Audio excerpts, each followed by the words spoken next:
All you focus on is the masterful art of dancing through the trees as fast as you can. Branches whip your face, stinging your skin. That monster's breath stinking of alcohol stung worse, though. Oh God, you need to throw up again. Right as you are about to heave, you force it back down.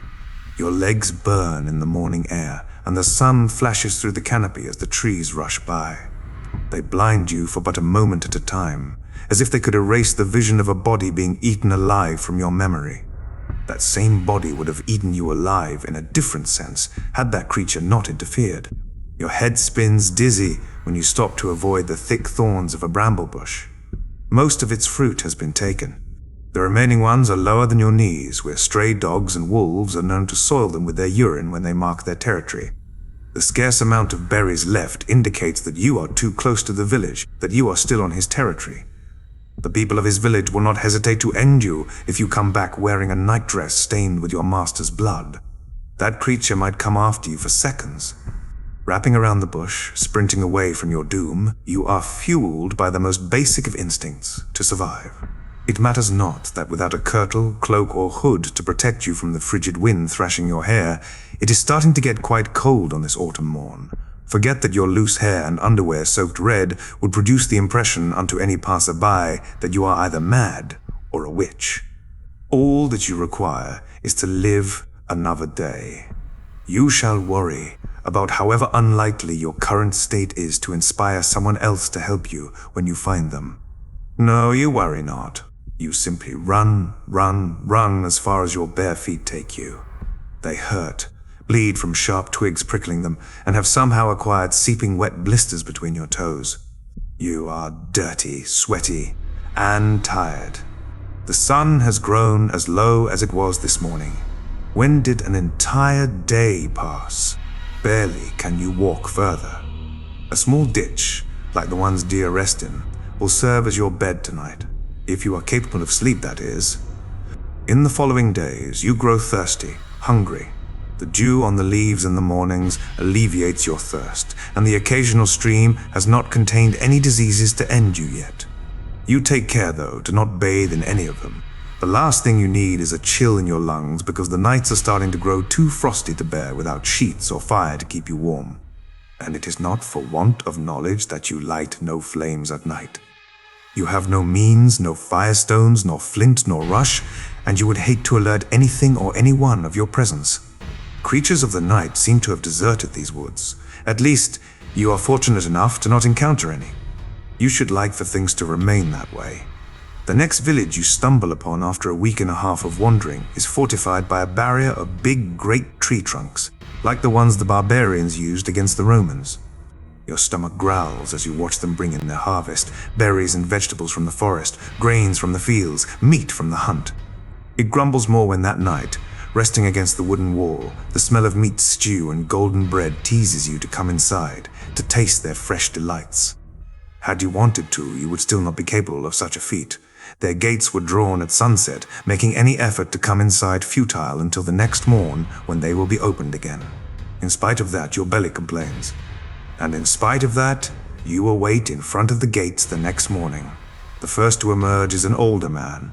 A guard, perhaps, stunned by your haggard state. One loaf would be enough, you say, please?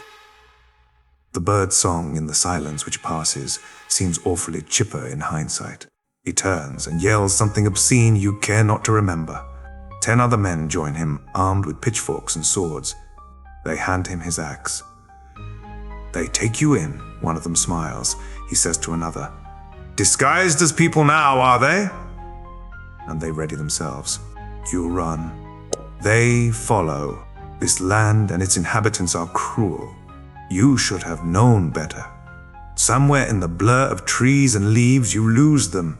Or rather, they slow when you pass some unknown border, make the sign of the cross as if to protect against it, and turn back to the village whence they came.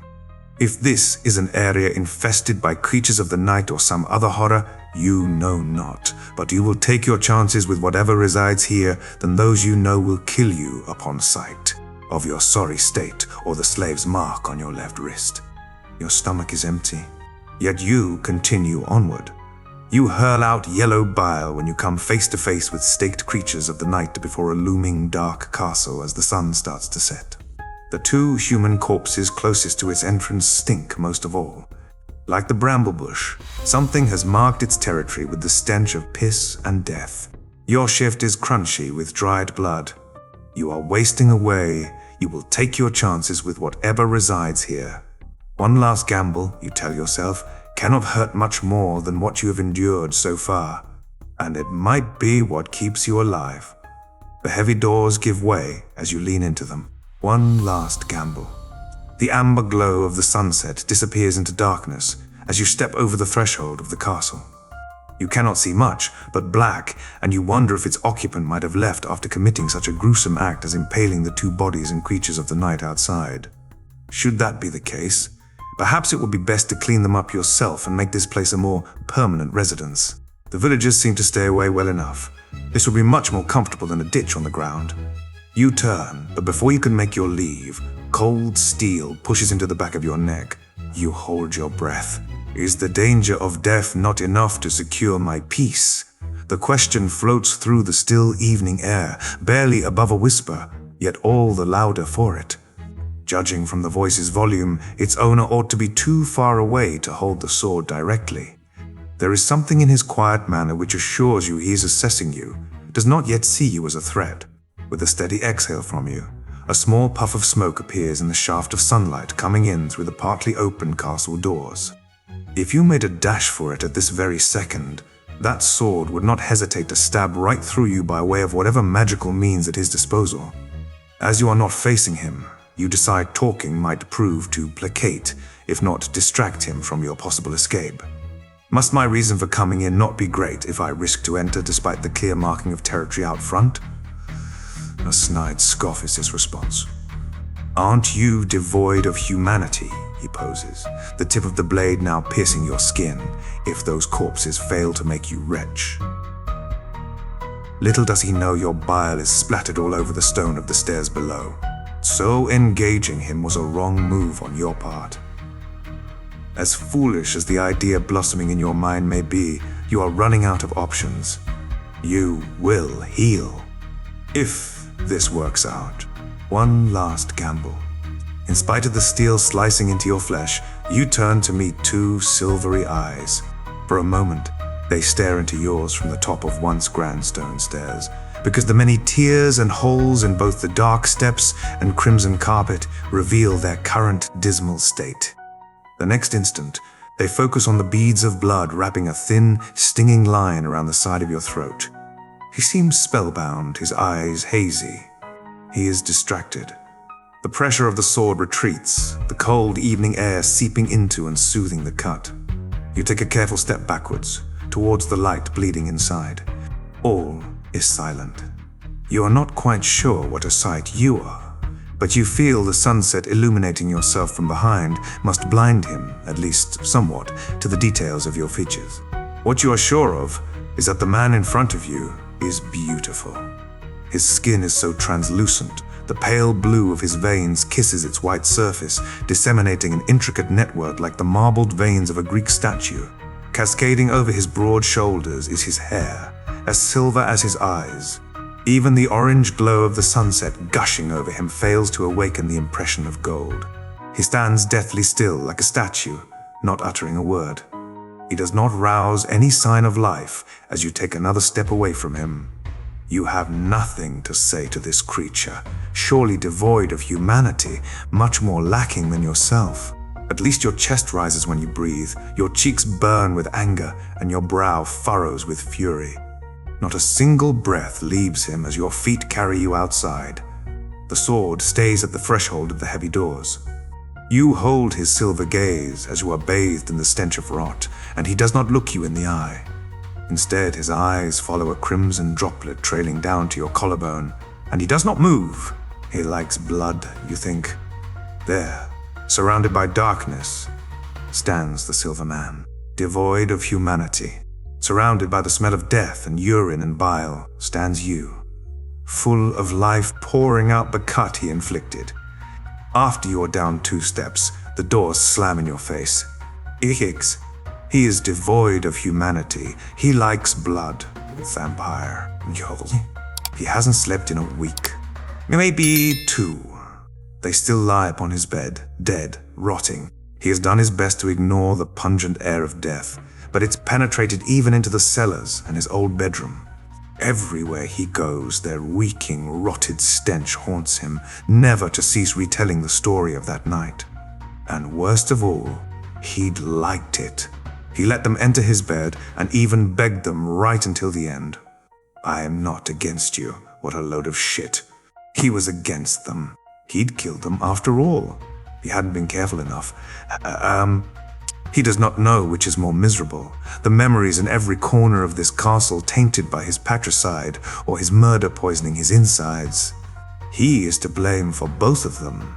It's his fault. He hadn't been careful enough, was absent when they took his mother, allowed them in his bed, and there they are.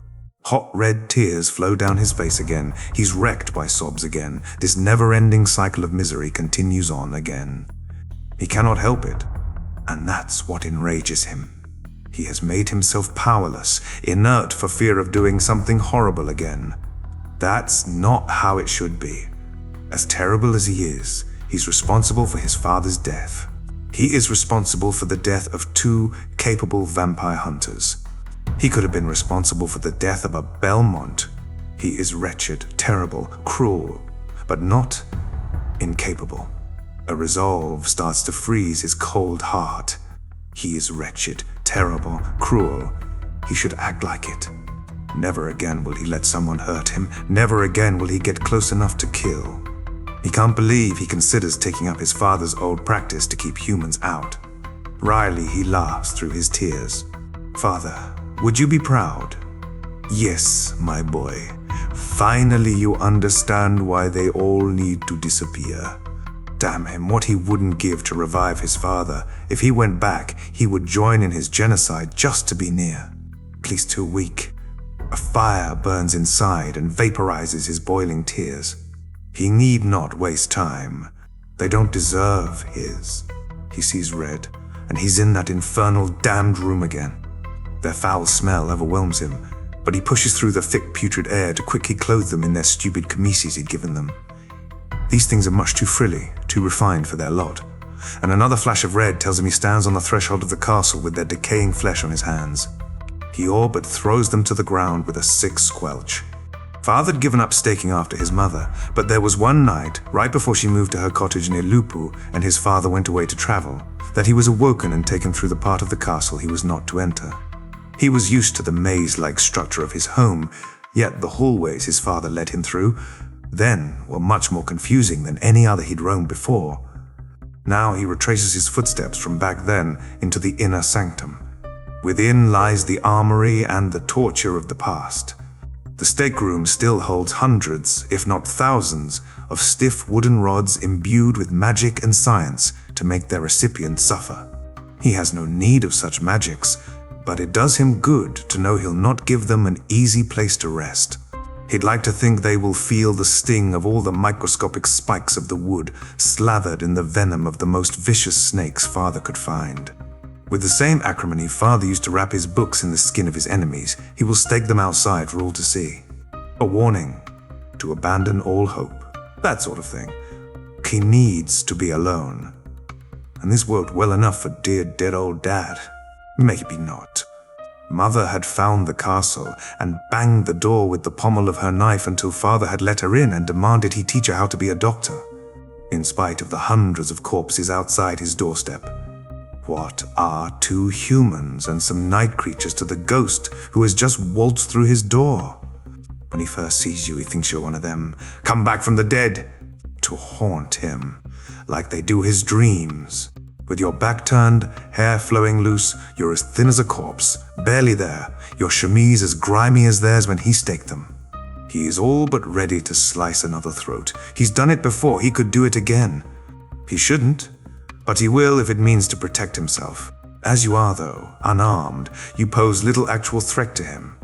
But when you go to face him, obscured by the light beaming behind you, all he sees is the red pouring out your neck like theirs, all over the fabric-stained crimson. that bloody damned red like theirs. And he's petrified. Damn him. Thankfully, you take a step back, and another, and you're outside. The angry eyes staring back at him now are not theirs. They are new, and he wishes he'll never see them again. With all his might, he commands the doors to slam, shutting you out for good. The air rushes right through your thin chemise. God, if you are to die at the hands of the Silver Man, at least he is beautiful, unlike the corpses and creatures of the night littered on wooden poles around you. They stink. Your own vomit merely adds to it. You need to get out of here. And go where? Out, there are nothing but monsters and men, which are oft one and the same. At least here, there is some sort of shelter. The inverted towers and dangling spires of this dark castle can keep you dry, something you know to be a great advantage. You care not to dissect the secrets of its architecture, how on earth it could defy gravity as it does. It must be the very same thing which allows him to control a floating sword magic. Had your old master not succumbed so soon, perhaps you would be able to summon fire from your fingertips like he had done so many times before. But he died. And you were sold to the next best man who would take a lowly slave, from which you ran away. And presently you are here. The castle itself commands such presence that the tattered remains of what was once a great house, infinitesimal compared to the imposing structure looming over it, has escaped your awareness until now. A single tower stands proud among the crumbling walls, like a big middle finger to those who attempted bring it to the ground. Two others are halfway ruined. As you approach it, the dew on the grass, wet between your blistered toes, gives way to slick stone and a dry fountain with a dead tree. The fences remain, guiding you inside under a pointed arch, and vines snake around the broken foundations with their last flowers in bloom, purple like the twilight sky. Splintered stairs lead to nothing, and you cannot help but wonder what happened here. The growl of your stomach alerts you that thought is not your top priority, however. There is nothing to eat in this relic of the past.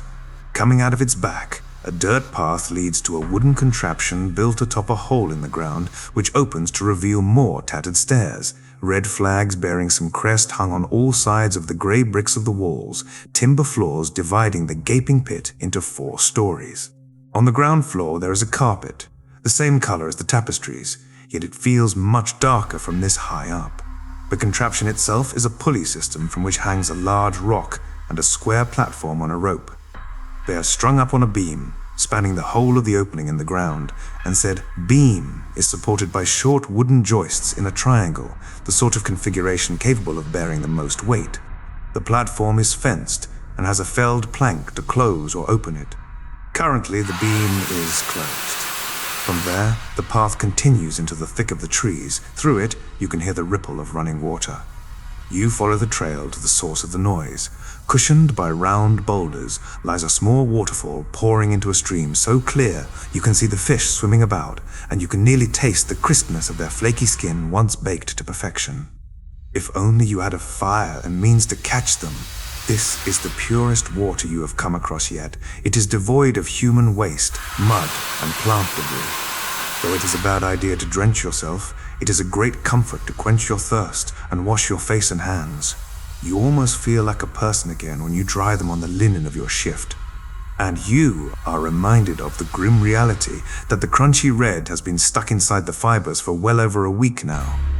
Never again will it be as white and soft when you first made it a year ago. No amount of lye and salt can erase these stains.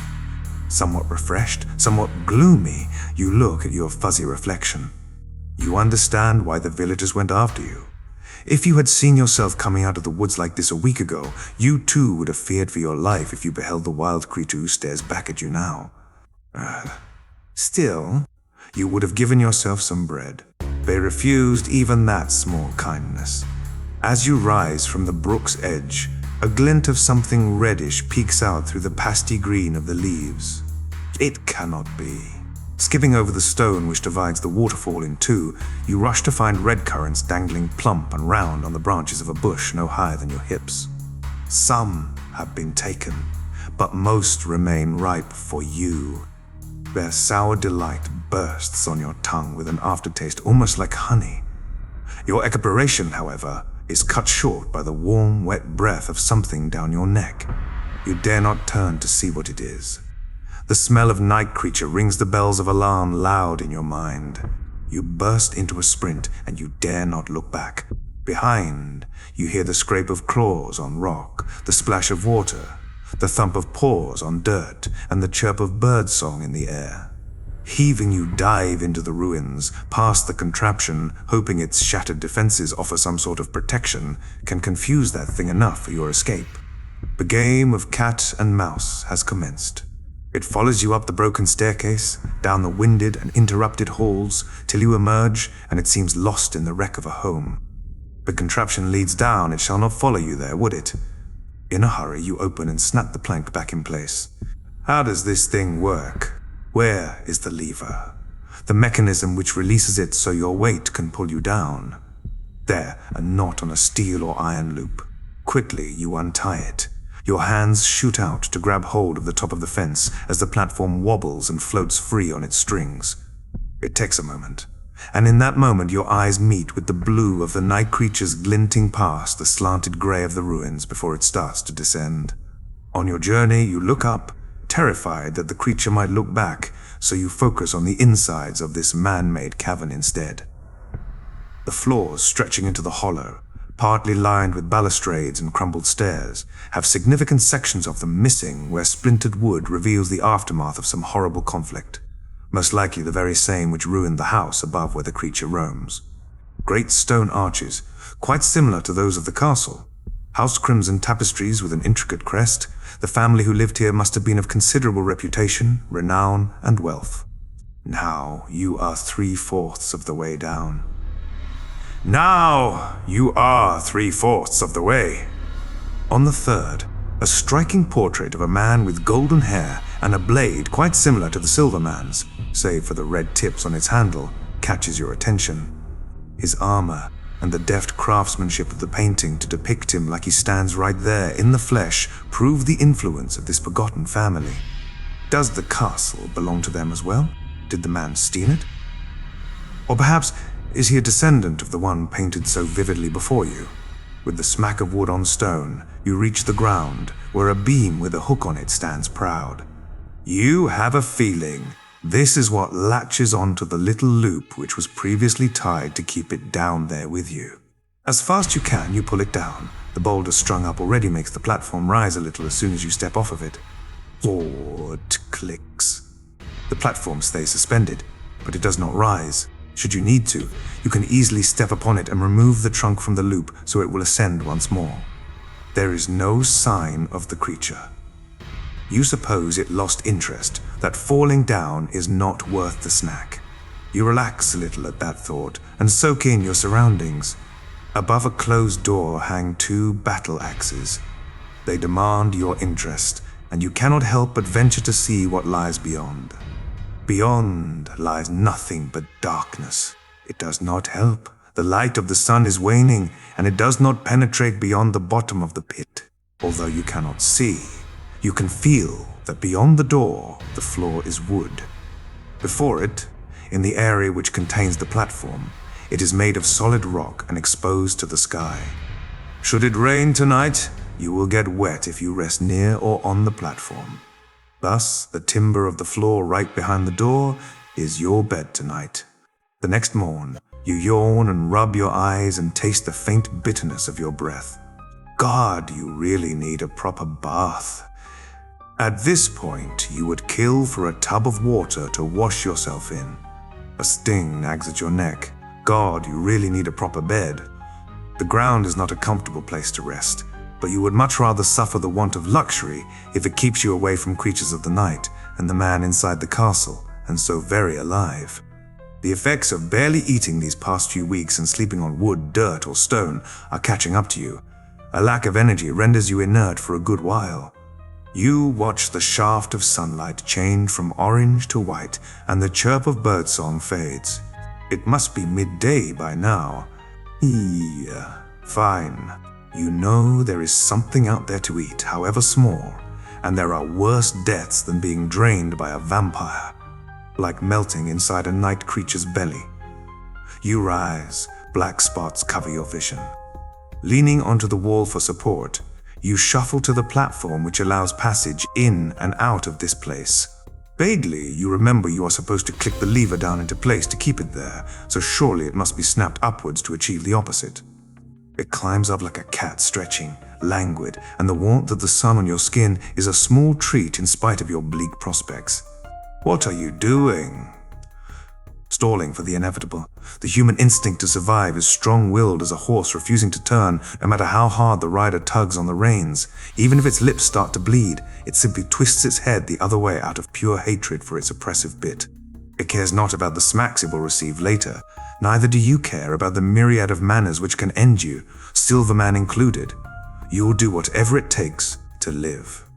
A chill comes over you, and the sun's warmth is replaced by a cool shadow.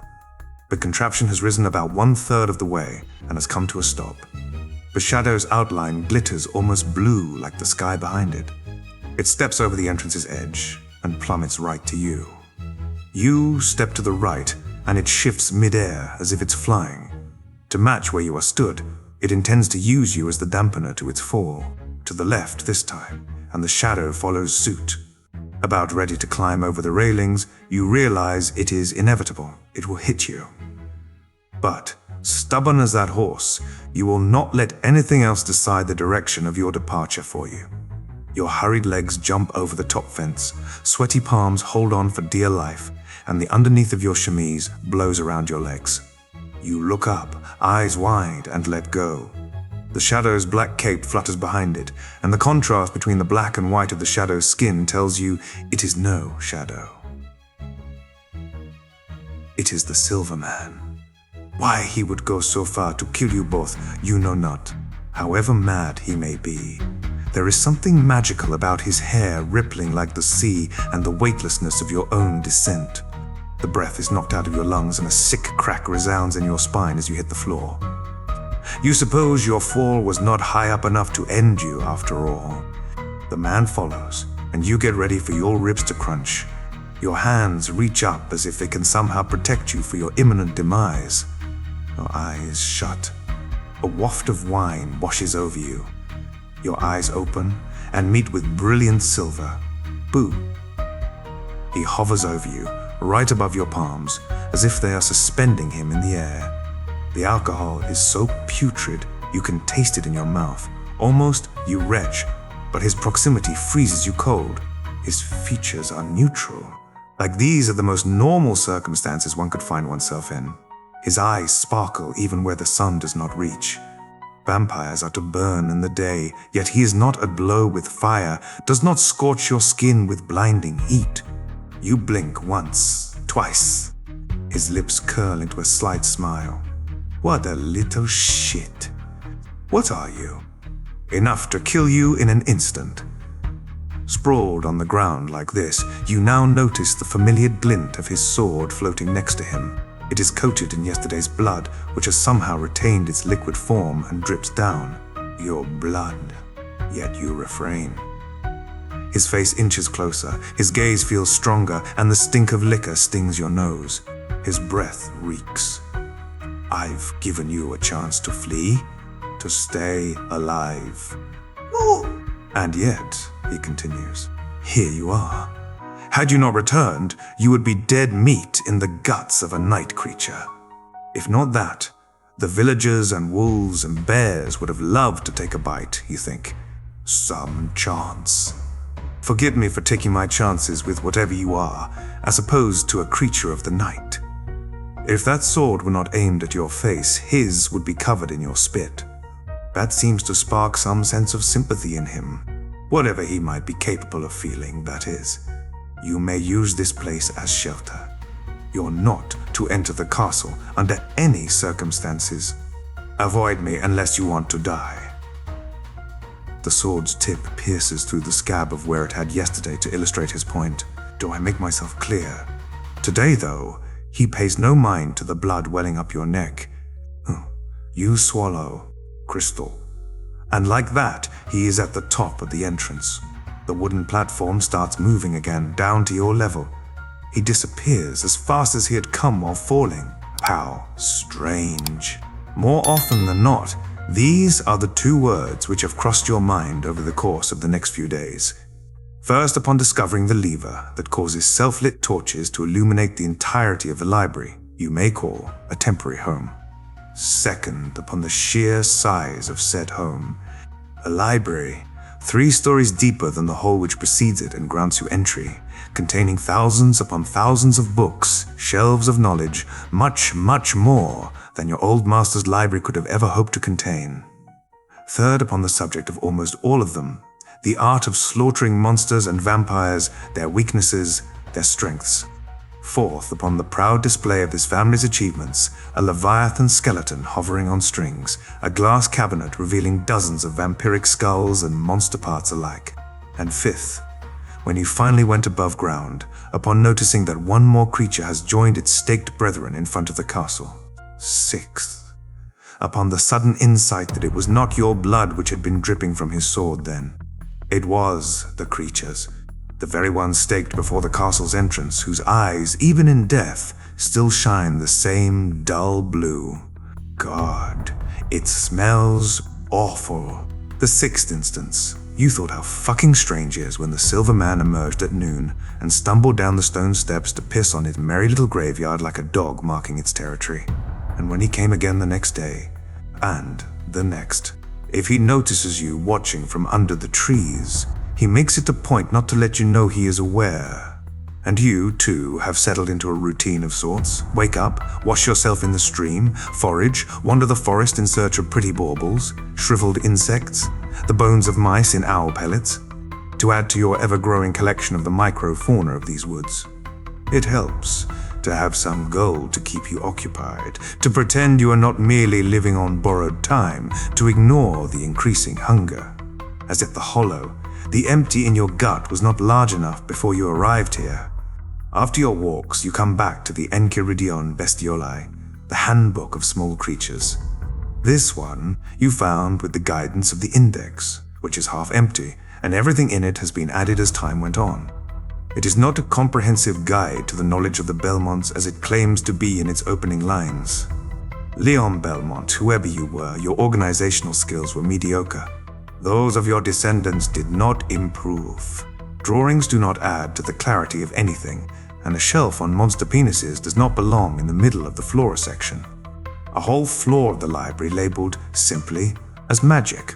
Truly, that would have been tremendously helpful if one was in search of a particular spell or school. Tremendously, truly. But it was clear enough to tell you that in the outermost corners are the volumes pertaining to something else than monsters and vampires and how to slay them. The nights you spend haunting the corridors of bookshelves, picking texts out at random and seeing if they're in a language you recognize. Most you do not. Unfamiliar scripts and alphabets seem to be the norm. The occasional Latin or archaic version. But twice have you seen the contemporary edition of the language which the people of Wallachia speak today does appear in this endless ocean of paper and leather. You thank your old master for teaching you to navigate at least a section significant enough for there to be hundreds of books in a language you understand. And this evening, it seems, you must thank the Silver Man for leaving you a spoon and a steaming bowl of frumenti on the platform. How strange. And that makes for the 7th time. You shall thank him in silence, though, since the last thing you want is his sword stuck down your throat. Once you have shut the door of the library, you settle down to eat. It tastes soft, a little salty because of the rabbit bits in there. You think what he included is of a rabbit, for it has that trace of tanginess unique to wild game. Where he got the wheat and eggs to make it, you care not. Your first true meal in weeks. With meat and it. The pure rapture of it distracts you from the crunchy red trapped in your chemise still, and the cold of the night is redressed, some by the glow of the torches. So he changed his mind after all. He intends to keep you alive a while longer. You know not to what end. You know not to what end. There is too much which you are unaware of. He likes blood, lives in a gravity-defying castle near a decrepit dump, controls a flying sword, and flies himself. He glitters like silver in the sun, yet it does not burn him. He is enough to kill you in an instant, stake people and creatures of the night outside, to piss on them every day without fail. But what is he? You need to understand what you are dealing with here. Why he made you food when he could have left you to starve. Why he did not kill you the first and second time you met. At your fingertips is a trove of infinite ink flowing on papers about fearsome fiends you have never seen. There is definite proof of their existence by the countless corpses and limbs and skulls exhibited in here. Of those documented and not on display, you need no further proof of their existence than but a word. One definition written neatly, plainly on one of these pages, one of these shelves, in this very library. Somewhere he is classified, described, explained. All you have to do now is to find him. Well, to say that your search has been fruitful would be a lie. As it is, though, you have 3 volumes of... The 4th has been misplaced somewhere. The best strategy you have found is to arbitrarily pull books from the shelves as you wander among them and flip through their insides. This way you stumbled upon Bellua Obscura, obscure beasts, and the nature of vampire kind. The latter is more philosophical, yet touches upon some aspects of vampiric biology, which the bestiary glosses over, like the fact not all vampires are created equal. Some possess different inherent abilities, others do not, but all can fly, and suck blood, and are selfish to the core. And all of them, it is said, burn in the day. Even Dracula, the most powerful of them, would simply resist for but a few moments longer. This particular Belmont conjectures. Dracula. His name comes up again and again, you find. A third of the uppermost floor is dedicated to his castle alone. You have not ventured up there, since it is not pertinent to your current quest. Even so, you cannot help but wonder about this almost mythical figure. He must be real, but how much of what is written here are merely rumors? How much truth is there to be found in these fantastical depictions of the evilest, greatest vampire of all? The monsters you find in the bestiaries match nothing you yourself have encountered, and none of them come close to describing the Silver Man at all. There is a brief mention of night creatures, explained as the product of a process similar to necromancy, where a forge master pulls a soul from hell and transplants it into a dead body, which can then transform into a myriad of monstrosities depending on the intent of the forge master. Thus, the creatures of the night which have plagued these lands for half a year were created by someone. Intentionally, consciously. You did not get much wind of who could be behind them. The old alchemist you served had been a recluse, shut away within his tower in the mountains, away from it all. His health failed. A disease of the heart, not he nor you could rectify with alchemy or science. One day he fell down. That was it. For fear of starvation, you had come to the village in the valley below. The slave's mark on your left wrist betrayed you. They sold you to the drunk who took your first kiss. A creature of the night slayed him. And now, here you are. Perhaps you should thank whoever made that creature. Its eyes were the same as the ones staked outside the castle's entrance. You remember the bright blue which petrified you in that moment before you ran for the woods. But all this is too much to think about. Too tiring. The thin skin around your eyes sinks into the bone beneath. You feel it recede, too careworn to support itself any longer. Tomorrow you shall sift through the pages of the Bellua Obscura. Perhaps amongst the miscellaneous will you find the Silver Man. The theory you have at the moment does not make much sense.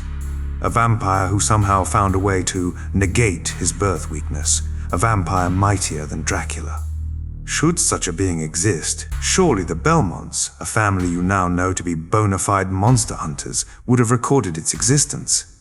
Or perhaps the Silver Man has escaped their notice precisely because of his powers. Yet he would have killed you. So puny in comparison, without a second thought, should he possess such a supremacy over everything that lives. The faint pain behind your forehead will grow the longer you keep working your brains to their limit. You do not feel like trudging to your usual resting place next to the entranceway into the library. Falling asleep on the stone is a necessary compromise to avoid the trek back up those stairs. The frumenti has energized you, but not to such an extreme extent. The hard floor beneath you is colder than the planks upstairs. But the longer you sit there, eyes shut, it holds your warmth. The shelves meld to your shape, or you do to theirs, and you drift away before long. The next morning, an undertaking of enormous scale awaits you. 5 volumes are to be carried up 2 stairways. Thrice you go back up and down, the last time holding but 1 book in your arms instead of 2. God, you are glad the stairs in the hole are too splintered to traverse, that the platform is needed. The ease of the contraption, it moves up without requiring any manpower from you, is a welcome reprieve from lugging heavy texts around.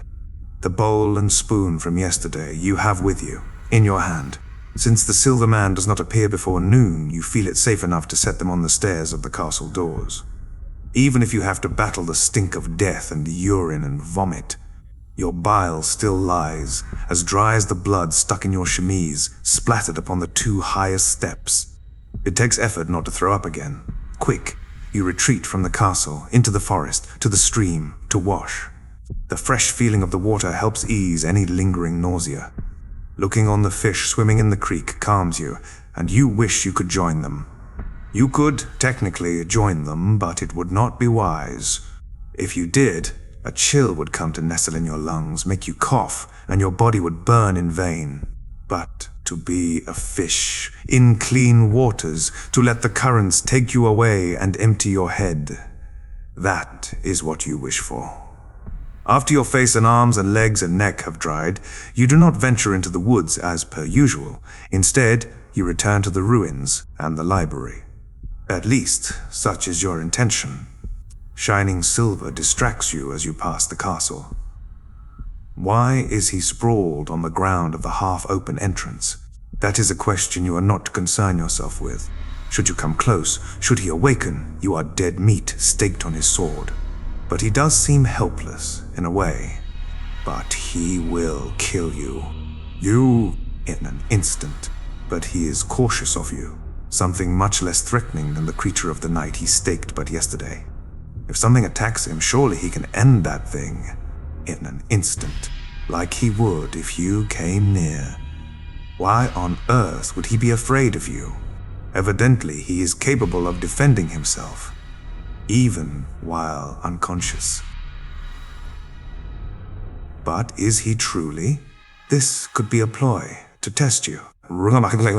Mind made up, you continue onwards to the platform and descend down into the library. You keep the door open so you can read the pages of the Bellua Obscura by the light of the sun and watch as it wanes while the hours pass by. In another hour, the sun will set. Your stomach rumbles. You should like more of that frumenti if there are leftovers. Berries or nuts would do as well. So the platform climbs back up, and still he lies half inside, half out. The bowl is right where you left it this morning. The sun, low in the sky, casts a yellow glow upon him. He looks downright sick. The blue of his veins almost a pale turquoise. You come closer. You realize dirt clings to his hair and skin like sand to wet feet. And a third scent is added to the mix. Now it smells of urine and death and wine. So much wine. Alcohol emanates from him as if he has drowned himself in it, which, frankly, he most likely has. Grime sticks underneath his nails, stuck in the grooves of his palms and fingers. He is entirely knocked out, presumably from drinking too much. Can you simply leave him be? Get on with finding something to eat? He threatened your life. To us. That is reason enough. But he did make you food yesterday. When it comes down to it, he is kinder than the villagers. Both threatened your life. They refused you food, whereas he did not. God, you hate this dilemma. If you push him back inside, shut the doors, he should be safe enough from any creatures of the night. No more is required on your part, and he is heavy. Much heavier than the books you carried last evening. And he is sticky. He must have spilled wine or beer or some other drink and did not bother cleaning it off. You hate this tacky closeness. His stink of strong spirits makes you want to puke again. Oh God, so he sweats too, and you swallow your vomit. You need not soil his home twice. Your chest heaves with the effort of displacing him. It is a shame, you think, his beauty marred by his filth, and his smell, and demeanor, and you know not when he will regain consciousness. Once he does, your life is in severe danger. Again, you get the spoon and bowl and place them next to him, close his coat so the cold does not reach his bare chest. What? Got it. This is not for you to worry about. You need to know what he is, not why he prances around half naked. Much heavier than the books, much heavier than him. The doors are massive, and they do not turn easily when you push them shut. It takes your whole body for them to close. He has spoiled your appetite, that. And spending much more time than you would have liked among corpses piled on stakes and their stench. Another night without dinner will not hurt you more than coming back after sunset to find another creature of the night prowling the woods. Tonight, you do not mind the familiar gnawing hunger when you fall asleep. As if his problems of the past weren't enough to plague him, now there is you. He hears your feet crinkling the twigs in the dirt when he comes out, then a deathly silence as you watch him. Your vomit really does not help the smell outside. He thought he'd be used to it by now, but no, you had to go and to make his headaches even worse. And those eyes of yours, always judging from the safety of the fading canopy. He tries his hardest to ignore your stare. You're in no position to judge him. You are barely surviving as is, relying on his mercy to stay alive. He does not care to know how long you've endured before you stumbled upon his doorstep, how you managed not to fall over of exhaustion. You avoid him like a ghost. He supposes he must have made the right impression, but you keep looking at him every day, almost like you're begging him to just end this awkward standoff. The growling of your stomach, it kills him to hear it over the animals scurrying away in the undergrowth, the trees shedding their first few leaves. Kills him to know it is his fault for making you search the woods, and for what? Berries, nuts, vegetables, things that won't help you live for much longer than a few days.